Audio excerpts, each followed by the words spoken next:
CD2. Chapter 6. Ellie. Okay, listen everybody. I want you to meet Marcus. He's the only other person in the whole school who likes Kurt Cobain. Will hadn't seen Marcus for a week, and hadn't thought about him much. He preferred watching Countdown alone anyway. Then Fiona phoned. Marcus seems to think he needs an adult male in his life, like a father. He talked about you. Listen, Fiona, I definitely don't need a son in my life. Why doesn't he use his own father as a father?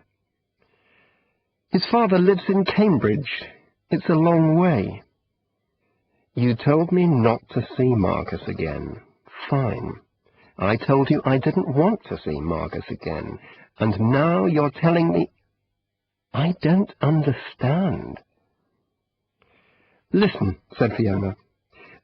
Can we meet tomorrow night for a drink to discuss all this? They met in a quiet pub. Will had never been alone with Fiona before. He didn't find her attractive, and he certainly didn't want to sleep with her, but conversations with her were never dull. I've always been worried about Marcus not having a father around, said Fiona, but he's always told me it didn't matter. Then when I said I didn't want him to see you, he said he needed a father. He said that because he wanted to win the argument. Never trust a human male when he talks about his feelings. Really? Well, maybe it's best if he doesn't see you. What do you want me to do if he rings the doorbell? Don't let him in. Right. Marcus was waiting for Fiona at home. He didn't like the idea of his mum talking to Will, because he'd stopped believing that he and his mum and Will and Ned were going to live together in Will's flat. Ned didn't exist, and Will and Fiona didn't like each other very much. When Fiona came back, he looked at her face to see if she was angry or depressed, but she seemed okay. Did you have a good time? It was okay, but you're not going round there again. He's not going to answer the door. He told me. Marcus wasn't worried. He knew how loudly Will's doorbell rang inside the flat, and he knew he could ring it for a very long time. Fiona had made a complaint to the school about Marcus's new trainers being stolen, so he had to go and see the head teacher, Mrs. Morrison. He was waiting outside her office when a girl called Ellie McRae came and sat down next to him. Ellie was 15, and she was famous in the school. She wore a lot of black eye makeup and cut her own hair, and she was always in trouble, usually for something serious. They sat in silence for a time. Then Marcus thought he'd try to talk to Ellie. His mum was always saying he should talk to people at school. Hello, Ellie. How does a little boy like you know my name? You're famous. He knew this was a mistake immediately. What am I famous for? Don't know. Yes, you do. I'm famous because I'm always in trouble. Do you know what I'm in trouble for this time? It's this sweatshirt. They don't want me to wear it, and I don't want to take it off, so there's going to be an argument. Marcus looked at Ellie's sweatshirt. It had a picture on it of a guy with long blonde hair, big eyes, and half a beard. Who's that? He asked politely. Don't you know? It's Kurt Cobain. Oh, yes. Marcus had never heard of Kurt Cobain, but that wasn't surprising. He'd never heard of anybody. What does he do? He's a footballer. He plays for Manchester United. Does he? Marcus thought that the guy on Ellie's sweatshirt looked more like a singer than a footballer. Footballers weren't sad, usually, and this man looked sad. Just then Mrs. Morrison's door opened, and 2 young kids came out. "Come in, Marcus," said Mrs. Morrison. Marcus's talk with Mrs. Morrison didn't go very well. She asked him about the boys who stole his trainers, and he said he didn't know who they were. This wasn't true, of course, but he didn't want any more trouble from them. "Marcus, if the other kids are bullying you, why don't you just keep out of their way?" Marcus was annoyed. Did she think he was stupid? Did she think he went looking for trouble? "I have tried," he said. "Maybe you haven't tried hard enough." Marcus stood up to go. He'd had enough. She wasn't going to be helpful because she didn't like him. Nobody at this school liked him, and he didn't understand why. "Sit down, Marcus. I haven't finished with you." "But I've finished with you." He had never been rude to a teacher before, and he was very surprised. He walked out of Mrs. Morrison's office and out of the school. Marcus was walking slowly along Upper Street when Will saw him. Will was driving back from the supermarket, listening to loud music in his car. What was Marcus doing out of school at 2 o'clock in the afternoon, he wondered. At exactly 4:15 that afternoon, right in the middle of countdown, Marcus rang his doorbell. At first Will didn't answer, but Marcus rang and rang. Will turned off the TV and put on some music by the pop group Nirvana, hoping that Marcus would go away. But Marcus didn't stop ringing the bell. So finally Will opened the door and let him in. "You shouldn't be here. I came to ask you something. I want you to take me and a friend to a football match." "You don't like football." "I do now," said Marcus. "I like Manchester United, and I like a player called Kurt Cobain. He's got long blonde hair and a beard." "Marcus, there isn't a player called Cobain who plays for Manchester United. I know all the players, and there's nobody with long blonde hair and a beard. There was a player called O'Kane who played for Nottingham about 25 years ago. What lessons did you have this afternoon?" Marcus looked at him, trying to work out why he was asking the questions. "History, and then, Marcus, I saw you this afternoon." "What, in school?" "Well, I didn't see you in school, did I? Because you weren't there. I drove past you on Upper Street." "It was Mrs. Morrison's fault, the head teacher. She told me to keep out of their way. The boys who stole my trainers." Marcus began to get upset, and to speak more quickly. "They followed me. How can I keep out of their way if they follow me?" "All right, Marcus, calm down." "Did you tell her that?" "Of course, but she didn't take any notice." "Right, so go home and tell your mum this. It's no good telling me." "I'm not telling her. She's got enough problems without me. Why can't you go and see her, Mrs. Morrison?" "You're joking. Listen, Marcus, I'm not your father, or your uncle, or any member of your family. No head teacher is going to take any notice of what I say.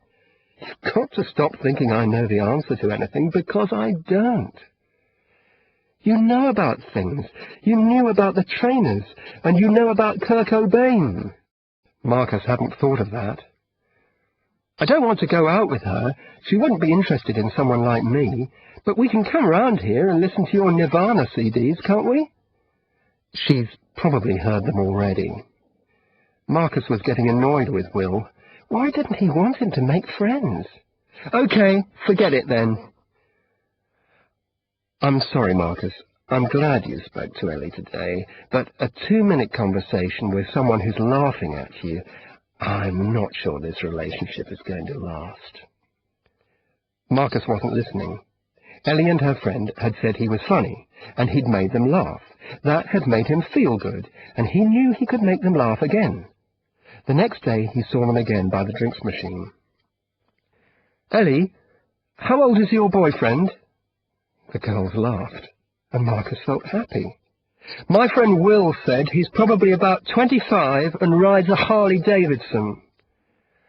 "He's 102, said Ellie. "How old's your girlfriend? She probably wants to kill me, doesn't she?" "I haven't got one," said Marcus, and the girls laughed again. They were laughing all the time now. Ellie and Zoe came looking for Marcus at lunchtime. He was at his desk eating sandwiches when they came into his classroom, calling his name. Almost every kid in the room stopped what they were doing and turned round. You could see what they were thinking. Ellie and Marcus? Even Nicky and Mark, who hadn't spoken to him for weeks, looked up from their Game Boy. "What are you all staring at? Marcus is our friend, aren't you, Marcus? Let's go to our classroom. You don't want to stay here with these boring little kids, do you?" Some of the kids turned red, but nobody said anything. Nobody wanted to argue with Ellie. They watched as Marcus walked from his desk to where Ellie and Zoe were standing. When he got there, Ellie gave him a kiss. Marcus felt very proud as he walked through the school with Ellie and Zoe. The other kids, and even the teachers, stared at them in surprise. When they got to Ellie's classroom, Ellie made him stand outside. He could hear her shouting to the other kids. "Okay, listen everybody. I want you to meet Marcus. He's the only other person in the whole school who likes Kurt Cobain. Come in, Marcus." He walked in, and everybody laughed when they saw him. Ellie and Zoe stood beside him, and Marcus felt great. Chapter 7.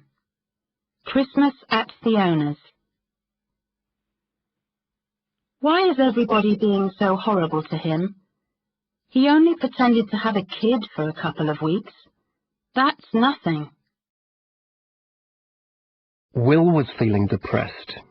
It was only the 19th of November, but he had heard his dad's Christmas song in a supermarket that morning. Will hated Christmas. People knocked on his door, singing the song he hated more than any other song in the world, and expected him to give them money. His dad had hated Christmas too, but for a different reason. It reminded him of how badly he had failed in his life. His famous Christmas song was the only successful song he had ever written. At Christmas, Will's dad had always got depressed and angry and drunk a lot, so it had never been a very happy time for Will.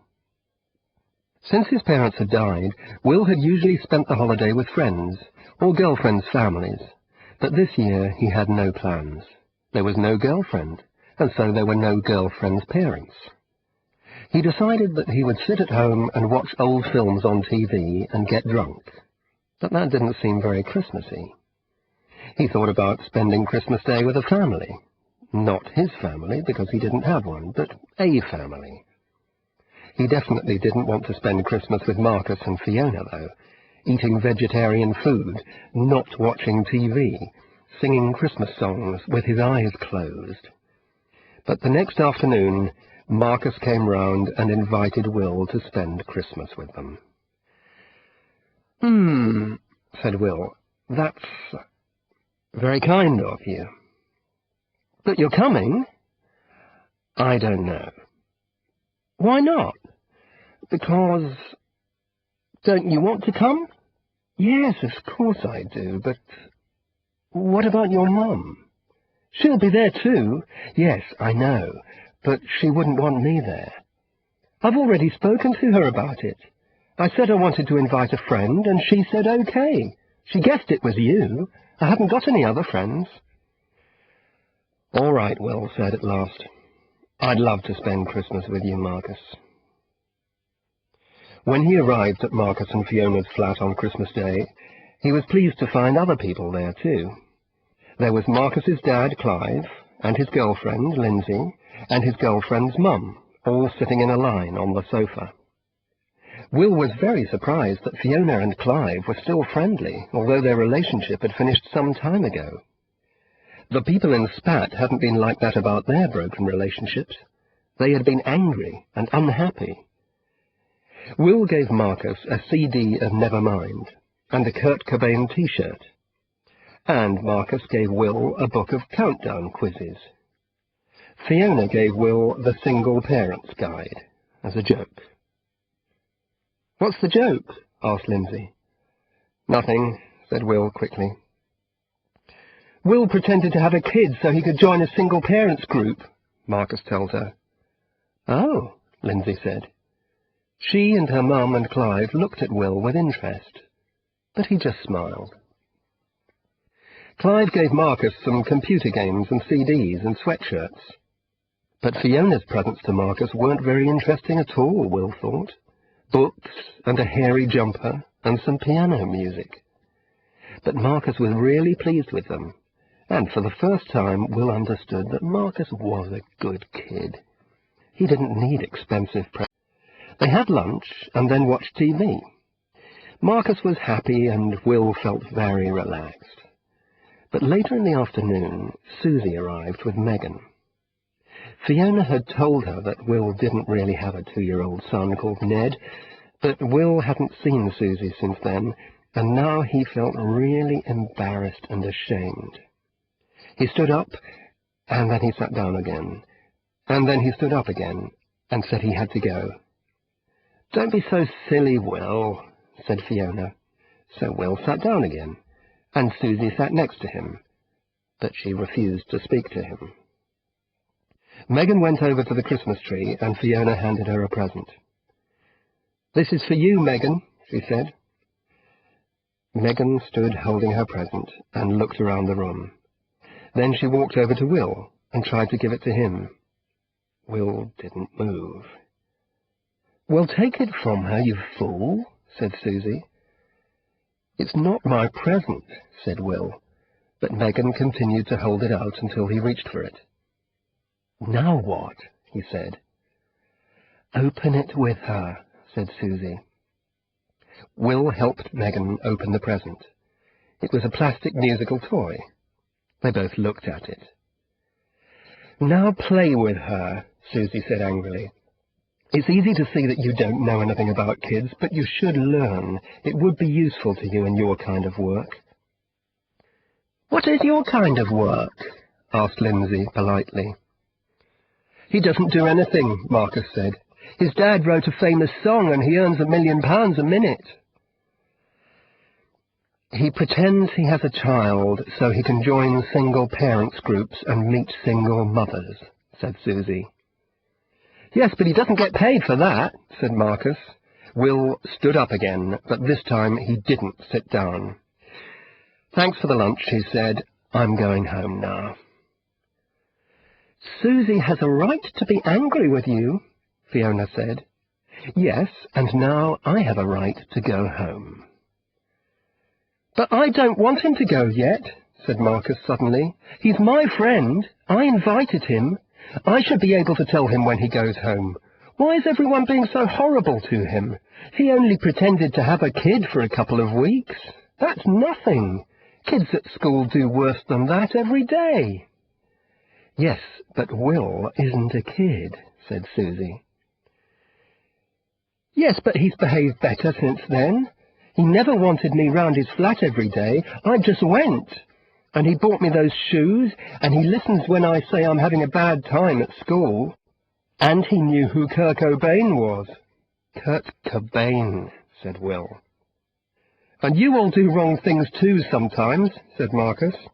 "I mean," he had to be careful here. He knew he couldn't say anything about the hospital or Fiona. "I mean, how did I first become friends with Will?" "You threw a great big loaf of bread at a duck's head and killed it," said Will. Susie and Fiona started laughing. "Is that true, Marcus?" asked his father. "There was something wrong with it," Marcus said. "I think it was going to die anyway."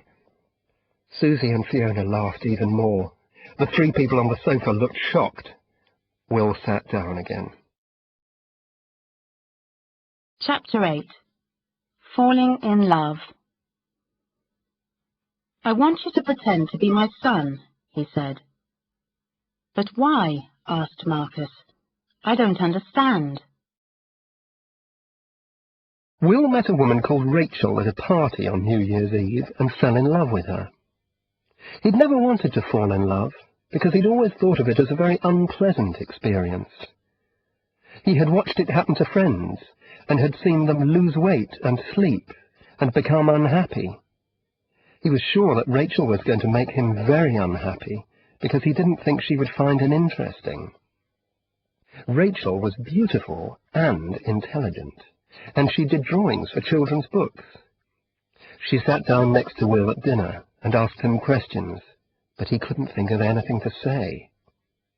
Most people at the party worked in television or had other interesting jobs, but Will didn't have a job, and he hadn't done anything interesting with his life. He watched Countdown and drove around listening to Nirvana. The most interesting thing about his life, Will suddenly realized, was Marcus. He could see that Rachel was quickly losing interest in him. She had begun to talk to the person sitting on her other side, and they were having a conversation about pop music. Rachel was saying that to her, Nirvana sounded just like the 60s group Led Zeppelin. "I know a 12-year-old boy who would kill you for saying that," said Will. It wasn't true, of course. Marcus had only just started listening to Nirvana, and he didn't know anything about Led Zeppelin. But Rachel was interested. "So do I," she said. "Maybe they should meet. What's yours called?" "He's not mine exactly," Will thought. "Marcus." "Mine's Allie." "Right. And is Marcus's mother here tonight?" Will looked up and down the table. "No." It wasn't a lie. Fiona wasn't there. "You're not spending New Year's Eve with her?" "No, we, don't live together." This wasn't a lie either. He didn't live with Fiona. He had never lived with Fiona, and he never intended to live with her in the future. "How about Allie's dad?" "He lives in America." "Right." Rachel started to talk about Allie's father, and Will listened. He was very good at listening when a woman told him how badly her ex-husband had behaved. He had heard the same story many times from the women in Spat. At midnight, Will and Rachel kissed, and at 12:30, just before Rachel left, they arranged for Marcus and Allie to meet and compare computer games and CD. Now Will had a problem. He had allowed Rachel to believe that he had a 12-year-old son because it made him more interesting. He was going to have to talk to Marcus, and he knew the conversation would be difficult. So he took Marcus out to a place full of video machines. "I want you to pretend to be my son," he said. "But why?" asked Marcus. "I don't understand." "Because I've met a woman who thinks you're my son." "Why don't you tell her I'm not your son?" "No." "Why not? I'll tell her if you like. I don't mind." "That's very kind of you, Marcus, but it wouldn't help." Marcus was busy playing one of the video games. "Why not? I don't understand." "Marcus, listen, I'm really interested in this woman. I let her believe you were my son because that's the only reason she might be interested in me." "What do you mean you're really interested in her? Why is she so interesting?"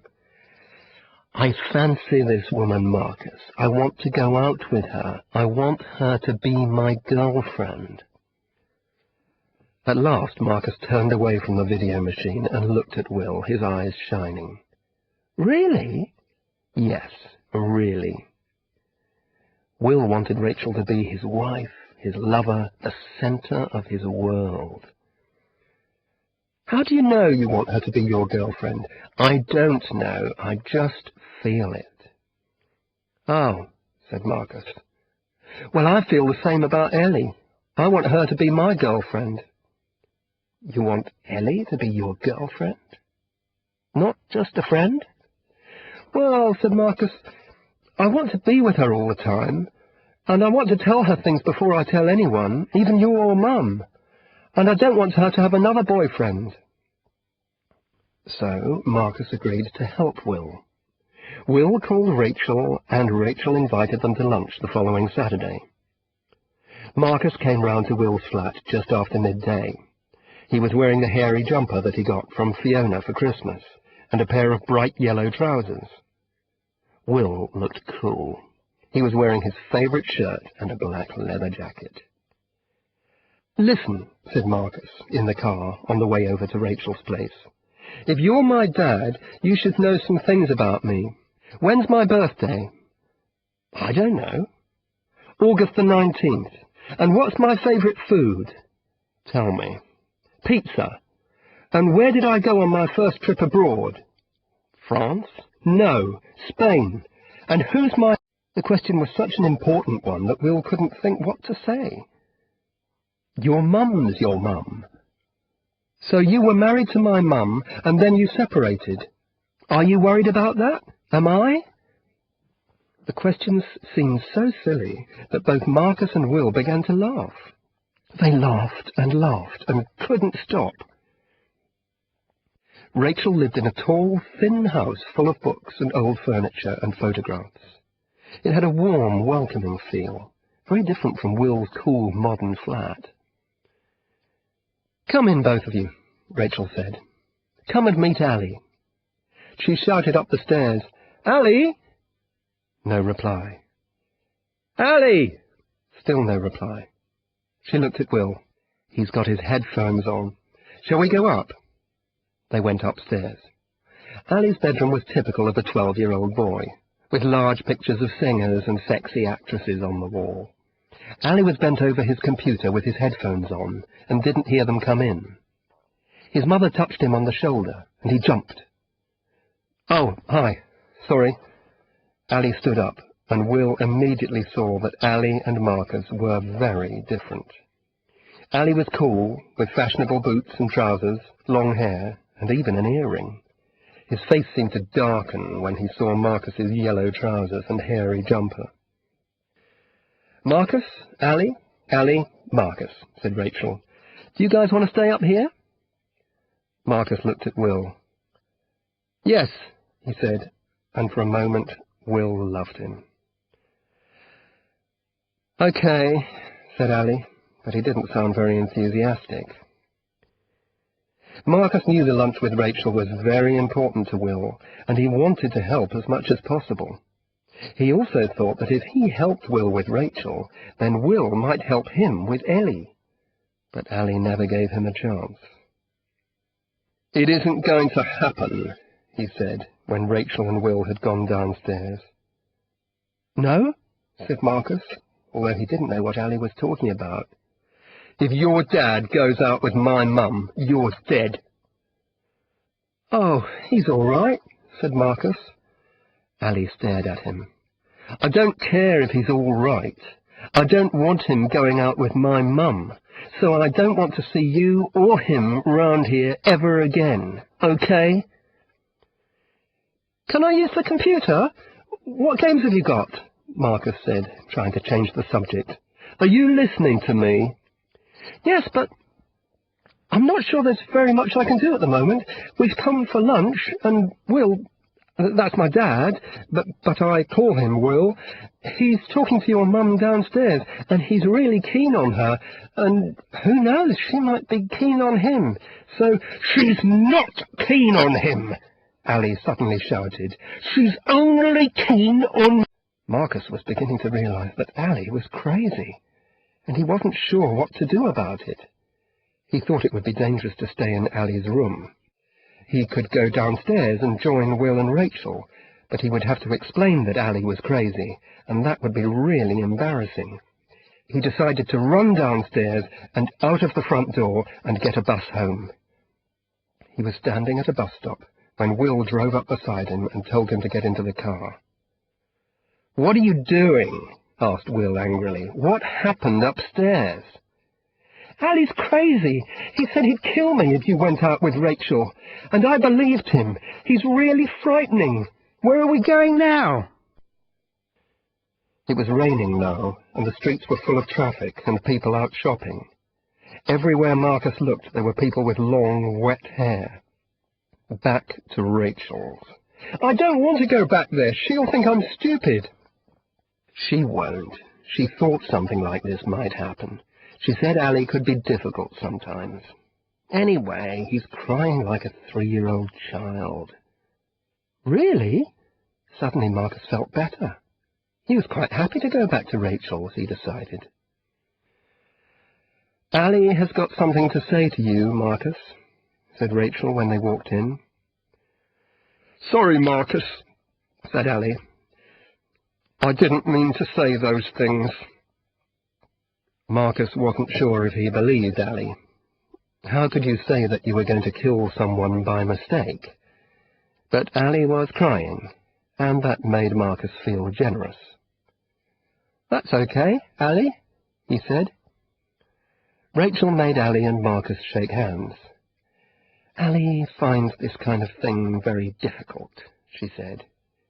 Will smiled. It's okay, he said gently, and Rachel looked at him and smiled back. Suddenly Marcus could see why nice, attractive women like Rachel and Susie might like Will. He had a way of looking at them that he had never used on Marcus. There was something in his eyes, a kind of softness. Would Ellie like him if he did that? She'd probably hit him. My last boyfriend was... Anyway, he and Ali didn't like each other. I'm sorry, I'm not comparing you to him. I have no idea whether... I mean, I don't know. I just thought on New Year's Eve... Oh, this is so embarrassing. It's all your fault, Ali. We shouldn't have to talk about this now. It's okay, said Marcus brightly. Will really fancies you. He told me. Chapter 9. Depressions. Will was in love with Rachel, and everything had changed. For the first time in his life, he wanted to be deeply involved with someone. Will wanted to spend the rest of his life with Rachel, and he knew that he couldn't continue pretending to her that Marcus was his son. So he told her the truth one evening when they were having dinner in a Chinese restaurant. Oh, said Rachel. So who is his natural father? It's a guy called Clive who lives in Cambridge. Right. And are you friendly with him? Yes. We spent Christmas together, actually. So, if you're not Marcus's natural father, and you don't live with him, how is he your son? Yes, said Will. It must look very confusing from the outside. Tell me how it is on the inside. It's just that kind of relationship. I'm old enough to be his father, he's old enough to be my son. Did you ever live with Marcus's mother? No. Listen, I never actually said he was my son. The words, I have a son called Marcus, never passed my lips. That's what you chose to believe. You mean, I wanted to believe you had a son, so I just imagined it? I'm the one who was imagining things? Clearly, Rachel thought that Will was crazy, but he felt she was beginning to see the funny side of the situation too. But what about Marcus? You didn't just hire him for the afternoon. There's some kind of relationship there. So Will told her everything about Marcus.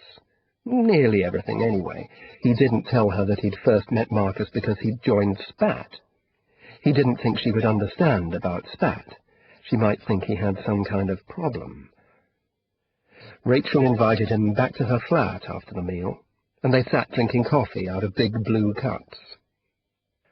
Why did you think Marcus would make you more interesting? She asked. Was I more interesting? Yes, I suppose you were. Why? Because you really want to know the truth. Because you seemed to be a shallow kind of person. You didn't do anything. You didn't seem to care about anything, or have much to say. And then, when you said you had a kid, I didn't actually say, I realized that I'd made a mistake about you. And I had made a mistake. You do care about Marcus, and you understand him, and you worry about him. You're not the shallow kind of guy. Will knew that Rachel was trying to make him feel better about everything, but he still felt bad. He'd known Marcus for only a few months, so what about the 36 years before that? And he didn't want to be interesting only because of his relationship with Marcus. He wanted to be interesting for himself.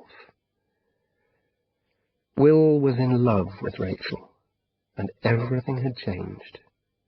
For the first time in his life, he wanted to be deeply involved with someone. 3 or 4 weeks passed. Marcus saw Will, and he saw Ellie and Zoe at school. Will bought him some new glasses, and took him to have his hair cut, and played him some music by singers who he liked and Ellie didn't hate. He felt that he was changing in his own body and in his head. And then his mum started crying again. Just like before, there didn't seem to be any reason for it. Finally, she started crying at breakfast again, and Marcus knew that things were serious, and that they were in trouble. But one thing had changed for Marcus. When she had started crying at breakfast before, he had been alone. Now he had Will and Ellie. "My mum started crying again," he said to Will. It was a Thursday afternoon, and they were in Will's kitchen making toast. "Oh," said Will. "Are you worried about it?" "Of course. She's the same now as she was before. Worse."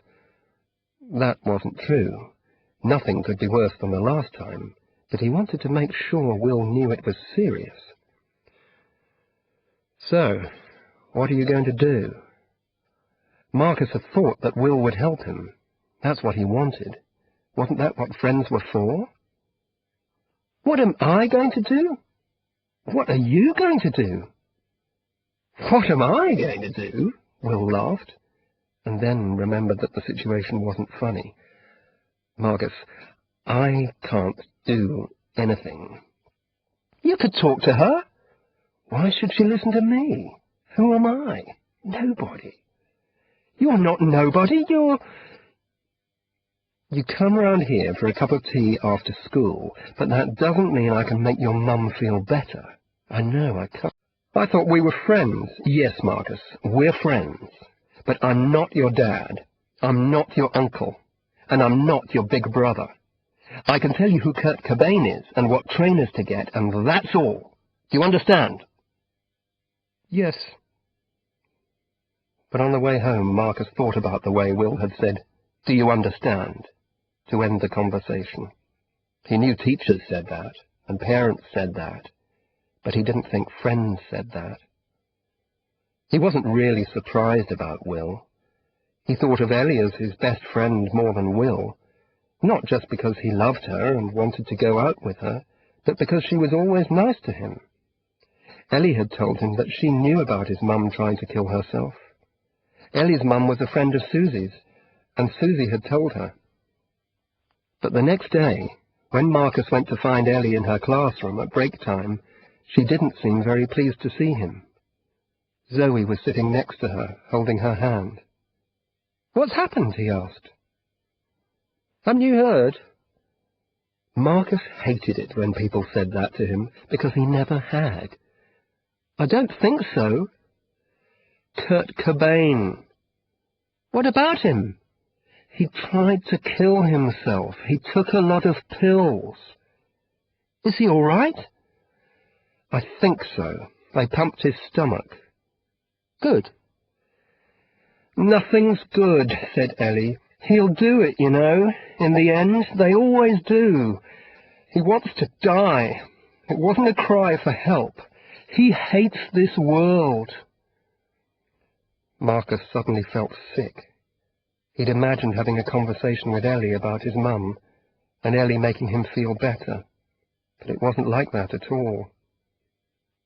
"How do you know?" "You don't know him," said Ellie. "You don't know him," Marcus shouted. "He's not even a real person. He's just a singer. He's just someone on a sweatshirt. It's not like he's anyone's mum." "No, but he's someone's dad," said Ellie. "He's got a beautiful little girl, and he still wants to die." Marcus was very upset. He turned round and ran out. Did his mum feel the same way as Kurt Cobain? He went to the boys' toilets and shut himself inside the end toilet because it had hot water pipes running along the wall and you could sit on them. After a few minutes, someone came in and started kicking on the door. "Are you in there, Marcus?" said Ellie. "I'm sorry, I'd forgotten about your mum. It's okay, she's not like Kurt.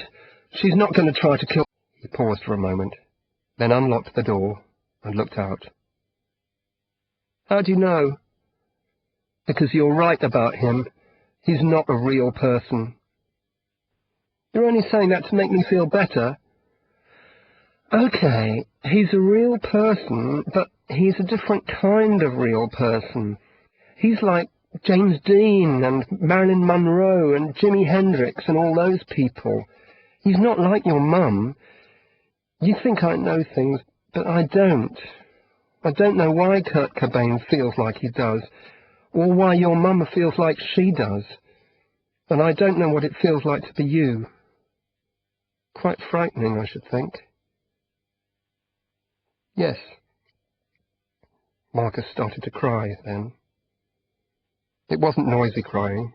His eyes just filled with tears, and they ran down his face. But it was still embarrassing. He'd never thought he'd cry in front of Ellie. She came in and put her arm around him. "Don't listen to me. You know more than I do. You should be telling me things." They sat on the hot water pipes together in silence, moving when they got too hot, and waited until they felt like going back into the world.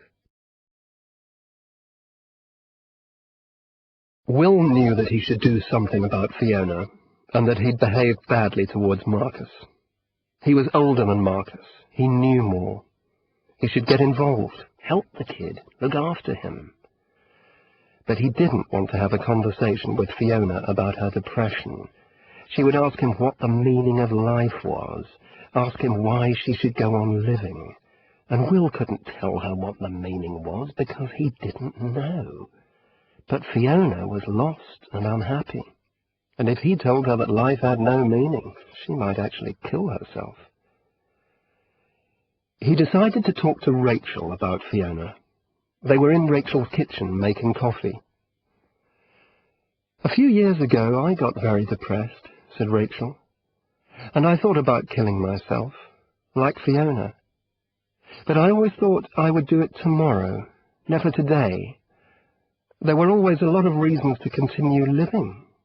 There were too many things that I'd started but hadn't finished, and I wanted to see what happened." "Fiona must have things like that, too." "I don't know," said Rachel. "Perhaps she doesn't. Why don't I talk to her?" "You? She doesn't know you." "It doesn't matter. And maybe you could learn to help her, too, if I showed you how. It's not so bad." "Okay," said Will, but he didn't want to think about Fiona just at that moment. He couldn't remember ever feeling as happy as he did with Rachel. Chapter 10. A Trip to Cambridge. There was a message from Marcus, but he didn't sound okay. He was calling from a police station, and he sounded frightened and lonely. It was spring, and the days were getting longer. Now Marcus was able to walk home from Will's flat in the late afternoon sunshine. He began to feel better about things. Then his dad fell down some steps and broke his arm. "You'll have to go up to Cambridge and see him," said his mum. "I'm not going while you're like this." "Like what?" "Crying all the time." "I'm okay." "Well, I'm not okay, but I'm not going to do anything silly, I promise." "But why do I have to go and see him?"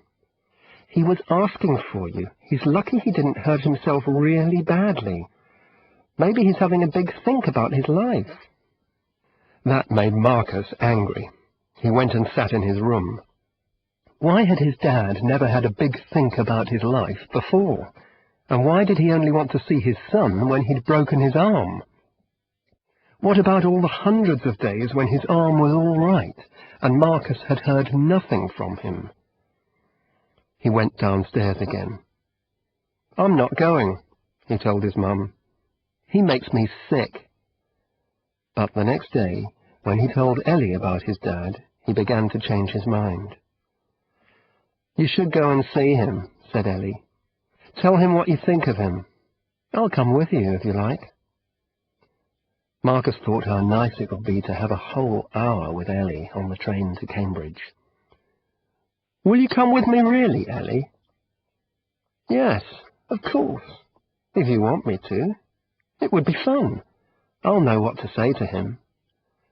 Marcus didn't stop to think about what Ellie was going to say to his father. He'd worry about that later. "So shall we go next week, then?"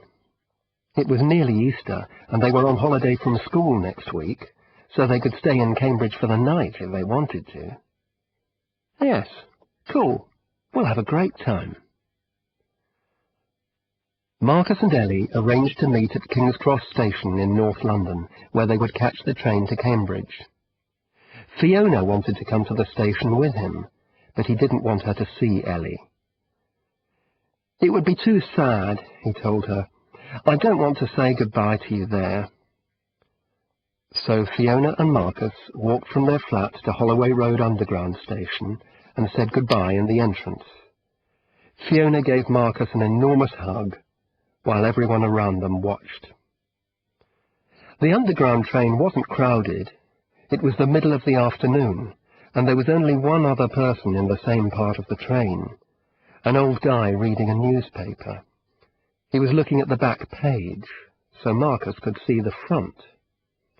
The photo seemed so familiar that for a moment he thought it was a picture of someone he knew, but none of his relatives had long blonde hair and half a beard.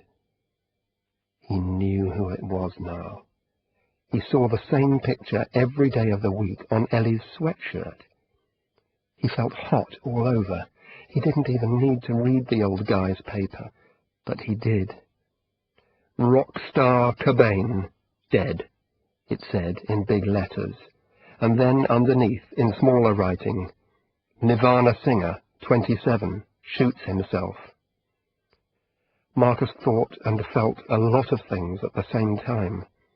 He wondered whether Ellie had seen the paper yet, and how she would be when she found out. He wondered if his mum was okay, although he knew there was no connection between his mum and Kurt Cobain, because his mum was a real person and Kurt Cobain wasn't. Then he felt confused, because the newspaper had turned Kurt Cobain into a real person. And then he felt very sad. Sad for Ellie. Sad for Kurt Cobain's wife and little girl. Sad for his mum. Sad for himself. And then he was at King's Cross, and he had to get off the train. He met Ellie under the information board. She seemed normal. Everyone was carrying a newspaper, so Kurt Cobain was everywhere. There was a whole army of Kurt Cobains marching towards them. Marcus didn't know what to do. He didn't want Ellie to learn that Kurt Cobain was dead. Then he had an idea. "Ellie," he said suddenly, "do you trust me? Yes or no?" "What are you talking about? Of course I trust you." "Okay then, close your eyes and hang on to my jacket." "What? Why?" I watched a program on TV with my mum once. It was all about learning to trust someone. They made some people close their eyes, and then other people led them around and made sure that they didn't hurt themselves. Marcus, have you gone mad? I'm going to guide you to the train through all these people, and then you'll trust me forever. Oh, all right. Ellie closed her eyes, and Marcus led her to the part of the station where the Cambridge train was waiting. She didn't see all the people with newspapers coming towards them. Marcus was almost enjoying it, because he liked the feeling of looking after Ellie. Are we nearly there? Yes, the train's there waiting for us. I know why you're doing this, Marcus, she said suddenly, in a small, quiet voice. He stopped, but she continued to hold him. You think I haven't seen the paper, but I have. He turned round, but she didn't open her eyes. Are you okay? Yes, well, not really. She felt around in her bag and got out a bottle of vodka. I'm going to get drunk. Will had arranged to go to a pub in Islington with Rachel and Fiona while Marcus was in Cambridge visiting his father. They would all have a drink and a talk, then Will would leave and Rachel and Fiona would have another drink and a talk. Fiona would feel better about things and not want to kill herself. What could possibly go wrong? Will arrived at the pub first, got himself a drink, sat down and lit a cigarette, and Fiona arrived soon afterwards. But Rachel didn't come. Half an hour passed, and she still hadn't arrived. Will went to phone her, but he only got through to her answer machine. Then he realized the truth. She had never intended to come, because she wanted Will to talk to Fiona by himself. She had said he could learn to help Fiona if she showed him how, and this was what she meant. Will didn't know what to do. He went back to his seat, and he and Fiona sat in silence for some time. Then Fiona started to cry. At first Will tried not to take any notice of her, but he couldn't. He knew he would have to try and help. What's the matter? He asked. Nothing. That's not true, is it? Yes, it is. Nothing's the matter. No thing. I'm just like this. I think I probably need to talk to somebody. Do you want to go and get something to eat? Said Will. They went to a pizza restaurant on Upper Street. I'm sorry for being like this, said Fiona, and for being like this with you. Will started to make a joke, but then he thought he would try to say something serious and useful. I'm the one who should apologize, he said. I want to help, but I know I won't be able to. I haven't got the answers to anything. I don't need answers, said Fiona. I know there's nothing you can do. I'm depressed. It's an illness. It just started. Well, that's not true. There were some things that happened. Suddenly, Fiona started talking about her problems. It was much easier than Will had thought. He just had to listen and ask the right questions. He'd done it before, lots of times, with Angie and Susie and Rachel, but that was for a reason. This was different. He didn't want to sleep with Fiona, but he did want to make her feel better. He learnt a lot of things about her. He learnt that she hadn't really wanted to be a mother, and that sometimes she hated Marcus. He learnt that she was worried about not having a relationship, and that her last birthday had depressed her because she hadn't been anywhere or done anything. There was no one terrible cause of Fiona's unhappiness, or an awful dark secret in her life. They got a taxi back to Fiona's place. The taxi driver was listening to the radio, and Will suddenly realized that it was a discussion about Kurt Cobain. "What's happened to him?" Will asked. "He shot himself in the head. He's dead." Will wasn't surprised, and he was too old to be shocked. It wasn't unusual for pop stars to kill themselves, but then he thought about Marcus and Ellie, and that worried him. What would they think? "Isn't he the singer Marcus liked?" Fiona asked him. "Yes." Suddenly Will was afraid. He didn't know why, but he had a strange feeling that Marcus might be in trouble. "Can I come in with you?" he asked Fiona when they arrived at her house. "Perhaps Marcus has left a message on your answer machine. I just want to hear that he's okay." There was a message from Marcus, but he didn't sound okay. He was calling from a police station in a town called Royston, and he sounded frightened and lonely. Ellie had started drinking vodka on the train, and Marcus was feeling very tired. Whenever people stared at her, she started shouting at them and saying that she would stop the train. Marcus was beginning to realize that he didn't actually want Ellie to be his girlfriend. She was funny and pretty and clever, but she just wasn't the right kind of person for him. He needed to be with someone quieter, someone who liked reading and computer games. Ellie's behavior was frightening and embarrassing. "Why does Kurt Cobain's death matter so much?" he asked her quietly. "I loved him." "You didn't know him." "Of course I knew him. I listened to him every day. I wear him on my sweatshirt every day. He understood me. He knew what I felt, and he sang about it." Marcus tried to remember the words of some of the songs on the Nirvana CD that Will had given him for Christmas, but they didn't mean anything to him. "So how were you feeling?" "Angry." "What about?" "Nothing, just life. Life's awful." Marcus thought about that. He realized that Ellie spent her whole time wanting life to be awful and making things difficult for herself.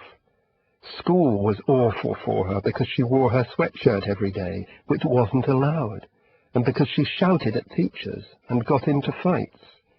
But why didn't she stop doing those things? Her life wouldn't be so awful then. "Do you feel like shooting yourself?" Marcus asked. "Of course. Sometimes, anyway." Marcus looked at her. "That's not true, Ellie." "How do you know?" "Because I know how my mum feels, and you don't feel like that. You have a nice life." "I have an awful life." "No, I have an awful life, and my mum has an awful life, but you... I don't think so. I'll tell you, you don't feel anything like my mum or Kurt Cobain. You shouldn't say that you feel like killing yourself when you don't. It's not right." They sat in silence. Marcus was looking out of the window of the train, wondering what he was going to say to his dad about Ellie. He didn't notice that the train had pulled into Royston station. Suddenly Ellie stood up and jumped off the train. Marcus waited for a moment. Then, with a horrible, sick feeling, he jumped off after her. "What are you doing?" "I don't want to go to your dad's. I don't know him." She walked out of the station, and Marcus followed her. They walked up a side road and onto the high street, past a chemist and a supermarket. Then they came to a music shop with a big cardboard figure of Kurt Cobain in the window. "Look at that," said Ellie. "That's really terrible. They're trying to make money out of his death." She took off one of her boots and threw it at the glass window of the shop as hard as she could. The glass broke, first time. Ellie reached inside and took out the cardboard figure of Kurt Cobain. She sat down outside the shop, holding the figure and smiling a weird little smile. "Oh, Ellie! What did you do that for?" Once again, Marcus had the feeling that Ellie didn't have to do what she'd just done. She didn't have to make trouble for herself. He was tired of her behaviour. There was enough trouble in the world without inventing more. The street had been quiet when Ellie broke the window, but the noise of breaking glass had woken Royston up. Some people ran down to see what was happening. "Right, you two, stay there," said a guy with long hair who looked like a hairdresser. "We're not going anywhere, are we, Marcus?" said Ellie sweetly. Chapter 11. Growing Up. He was looking at real life and seeing what it was like to be human. It wasn't too bad, really. A police car took Marcus and Ellie to the police station. The policemen were nice, really. Ellie had explained that she wasn't a troublemaker or on drugs. She was angry because the owner of the music shop was making money out of Kurt Cobain's death. The policeman thought this was funny and laughed, which made Ellie even more angry. When they got to the police station, they were taken into a little room, and a policewoman came in and started talking to them. She asked them their ages and addresses and what they were doing in Royston. Marcus tried to explain about his dad and the big think, and Kurt Cobain and the vodka, but the policewoman couldn't understand the connection between his dad's accident and Ellie and the shop window. "He didn't do anything," Ellie suddenly said. "I got off the train and he followed. I broke the window. Let him go." "Let him go where?" asked the policewoman. "We've got to phone one of his parents. We've got to phone yours, too." The police telephoned Marcus's dad and Ellie's mum. Then Marcus rang Fiona, but she wasn't in, so he left a message on her answer machine. They sat and waited in silence until Marcus's dad and Lindsay arrived. Neither of them was in a very good mood. Lindsay had had to drive because of Clive's broken arm, and she hated driving. His dad was in pain. He didn't look like a man who had had a big think, or wanted to see his only son. The policewoman left them alone, and Clive sat down on a seat that ran along one side of the room. Lindsay sat down next to him. Marcus looked at his dad unhappily. "He didn't do anything," said Ellie impatiently. "He was trying to help me." "And who exactly are you?" "Who exactly?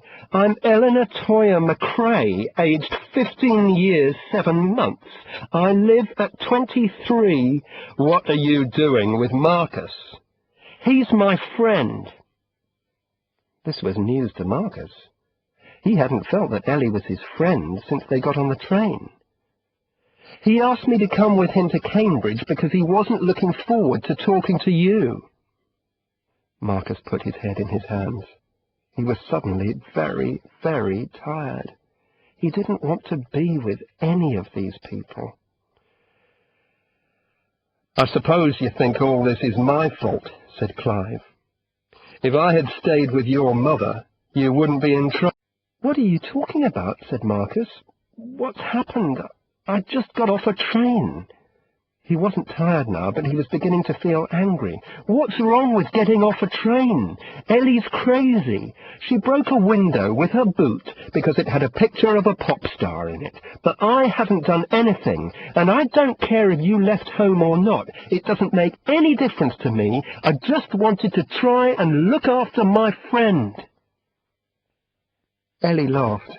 "Cool speech, Marcus. Can we go now?" "We have to wait for your mother," Clive told her. "She's coming with Fiona. Will's driving them up from London." "Oh, no," said Marcus. The four of them sat there, staring at each other, like characters in a play without an ending. After the police had called Ellie's mum, she had called Fiona. Then Fiona spoke to Clive. Then she called Ellie's mum and offered her a lift up to Royston with her and Will. Ellie's mum was an attractive woman in her early 40s. She didn't seem surprised or upset about her daughter's problems. When Will, Fiona and Ellie's mum arrived at the police station in Royston, Clive and Lindsay were staring angrily at Marcus. Marcus was staring angrily at the wall, and Ellie was staring angrily at everyone. "Can we go now?" Will asked the policewoman. "Not yet. We're waiting for the shop owner to come. It's something we're trying here. Criminals meet the victims of their crimes so they understand the effects of their actions." "Good," said Ellie. "I want to see what this person's like." A nervous-looking young woman in her 20s was shown into the room. She was wearing a Kurt Cobain sweatshirt and lots of black eye makeup, and she looked like Ellie's older sister. "This is Ruth, who owns the shop. This is the young lady who broke your window," said the policewoman. Ellie looked at Ruth, very surprised. "Did they tell you to look like me?" she said. "Do I look like you?" Ruth asked. Everyone in the room laughed, including the police officers. "You put that picture in the window to make money," said Ellie, but she didn't sound as confident as before. "Which picture?" "The picture of Kurt. That's always been there. I think he's great." "Is that why you broke the window? Because you thought I was trying to make money out of Kurt's death?" "Yes." "Today has been the saddest day of my life, and then a stupid little girl breaks my window because she thinks I'm trying to get money out of people. Just great." Ellie was very embarrassed and didn't know what to say. "I'm sorry," she whispered. "All right," said Ruth. "Come here." She opened her arms, and Ellie stood up, walked over to her, and hugged her. Suddenly, Fiona, who had been very quiet, got up too, walked around the table, and put her arms round Marcus. "I haven't been a good mother to him," she said to the policewoman who had been looking after them. "I haven't been noticing things. I know I don't deserve another chance, but I'm asking for one. If you give us another chance, you won't be sorry." "We don't need another chance, Mum," said Marcus. "I haven't done anything wrong. I only got off a train." But Fiona took no notice of Marcus. She was mad, thought Will, and she was saying crazy things, and nothing could stop her. But he knew she had suddenly realized that she had to do something for her son, and if she was thinking that, then she wasn't going to try and kill herself again. "Please let Marcus go," Fiona said, and put her face in Marcus's neck. But Marcus shook her off and moved away from her and towards Will. "You're mad, Mum. I can't believe how mad both my parents are," he said with real feeling. Will looked at this strange little group and tried to make some sense of it. He couldn't understand these people. He hadn't known some of them before today. He had known some of them for only a short time, and he couldn't say that he knew them well. But here they were anyway, one of them holding a cardboard figure of Kurt Cobain, one of them crying, one with a broken arm, all connected to each other in different ways. Will couldn't remember being involved in this kind of situation before. He was looking at real life and seeing what it was like to be human. It wasn't too bad, really. Marcus went to stay with his dad and Lindsay in Cambridge that night. In the car, Clive complained a lot about Ellie and what had happened. Why did Marcus want to be involved with someone like that? Why hadn't he tried to stop her? Marcus didn't say anything, and finally his father was quiet. Later, when Lindsay had gone to bed, he and Marcus... "I've had a big think, you know, since my accident," said Clive. "I know I haven't been a very good father, and you need a father, don't you? I can see that now." "Why do you think I need a father now? I'm doing okay without one." "It doesn't look like it." "What, because Ellie broke a window?" "No, really, I am doing okay. Maybe I'm doing better. It's hard with Mum, but this year at school, I can't explain it, but I feel safer than before, because I know more people. I was really frightened because I didn't think 2 people were enough, but now there aren't only 2, there are lots. You mean Ellie and Will and people like that? Yes. It was wrong of me to leave you, said his dad. That's what my big think was about. It doesn't matter, Dad. I know where you are if things get bad. I'm okay, really. I can find people. I'll be all right. And he would be all right. He knew it. He didn't know whether Ellie would be, because she didn't think about things very hard. And he didn't know if his mum would be, because she wasn't very strong a lot of the time. But he was sure he could cope in ways that they couldn't. He could cope at school because he knew what to do, and he had learnt who you could trust and who you couldn't. They talked a bit longer about Lindsay and how she wanted a baby, and how his dad couldn't decide, and whether Marcus would mind if they had one, and Marcus said he liked babies. And then his dad gave him a hug, and he went to bed. In the morning, his dad and Lindsay took him to the station and gave him enough money for a taxi from King's Cross back to the flat. Will knew that his feelings for Rachel had changed his life forever. He wanted her so much that it frightened him. He was terribly afraid of losing her. Perhaps she would get bored with him or meet someone else. He wasn't Will the cool guy who didn't want to get involved with other people, no. He was deeply involved with Rachel, and he couldn't go back. He wanted to be an important part of her life, and to make her think of him as a responsible person. So he started taking Allie and Marcus out on Saturdays, sometimes to football games, but usually to the cinema and McDonald's. In some ways, Marcus seemed older than Allie now. He dressed better. He had won the argument with his mother about whether he could go shopping with Will, and he had his hair cut regularly. He was still good friends with Ellie and Zoe, but he was more careful about what he said to them, and they didn't laugh at him as much. It was strange. Will missed him. Marcus was the only person in the world who might be able to give him advice, but Marcus, the old Marcus, was disappearing. "Are you going to marry my mum?" Allie asked one day when they were eating chips at McDonald's. "I used to want him to marry my mum," said Marcus. "I thought it would solve all our problems. Your mum's different, though. She's not as confused as my mum."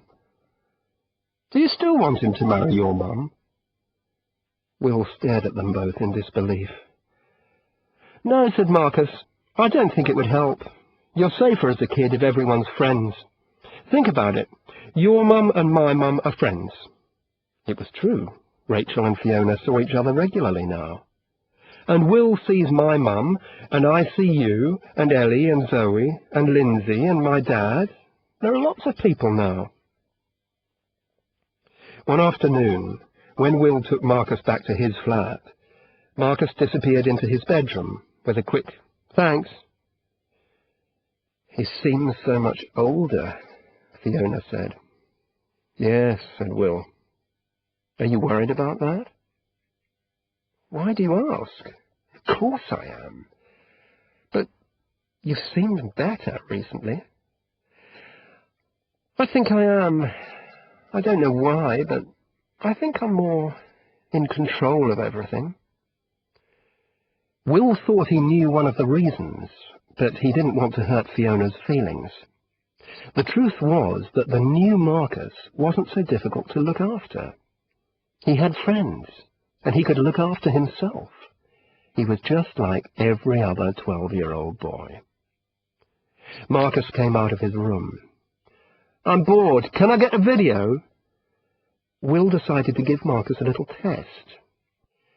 "Hey, Fiona, why don't you get your music out and we can all sing a Joni Mitchell song?" "Would you like to?" asked Fiona. "Yes, of course." But Will was watching Marcus's face carefully. Marcus was looking really embarrassed. "Please, Mum, don't." But Marcus, you love singing. You love Joni Mitchell. I don't. Not now. I hate Joni Mitchell. Will knew then, without any doubt, that Marcus would be okay.